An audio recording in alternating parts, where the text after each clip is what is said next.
New era, same bat signal, Matt Fraction and Jorge Jiménez usher in bold Batman #1. Welcome to Venture Onward, your go-to for comic book reviews, superhero shakeups, and deep dive comic book analysis. If you're into the best comic books and the ever-expanding legacies of DC superheroes, today's news is for you. Buckle up, Gotham loyalists, Batman #1 is back. Again. And this time, it's got Matt Fraction behind the cowl. For just the fourth time in DC Comics history, the main Batman comics line is restarting with a fresh #1. But don't mistake this for another hollow reset. This isn't just new, it's smart, layered, and boldly reverent. Fraction isn't here to reinvent Batman from scratch. He's here to reintegrate 85 years of Batman mythology into something both modern and classic. The costumes gone blue again. The Batmobiles redesigned. The rogues and allies? A mix of new faces and old favorites. And Jorge Jiménez, arguably the defining Batman artist of the last decade, is sticking around for the ride, transitioning from Chip Zdarsky's run to Fraction's without missing a beat. Fraction calls this a very superhero-forward take on Batman, and it shows. But don't expect a campy Gotham. This series embraces Batman's duality. The bright, blue suit sits in contrast with the shadows he's forever chasing. Think explosive set pieces, old-school villain showdowns, and graphic novel grit, but also unexpected warmth and emotional storytelling. There are comic book characters everywhere that longtime fans will love, including a surprising emphasis on Tim Drake's Robin,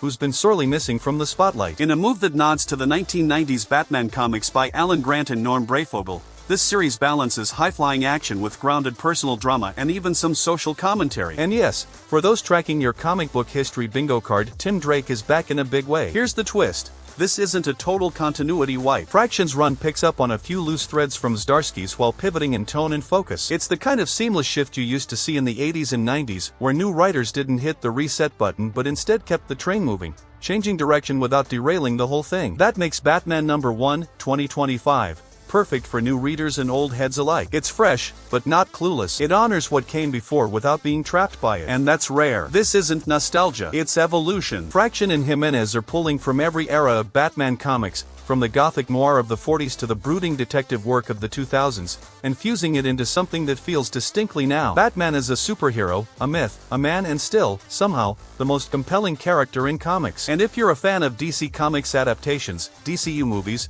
or the larger DC universe, you'll want to keep an eye on this. Fraction's love for continuity and world building suggests some serious synergy could be on the way with the DC Studios movie slate. It wouldn't be the first time the comics lit the signal before the films followed. Please subscribe, like, and click the notifications if you want more deep dives into the world of DC Comics, Marvel Comics, and everything that makes comic book collections and stories worth obsessing over. This is Venture Onward, where legacy meets what's next.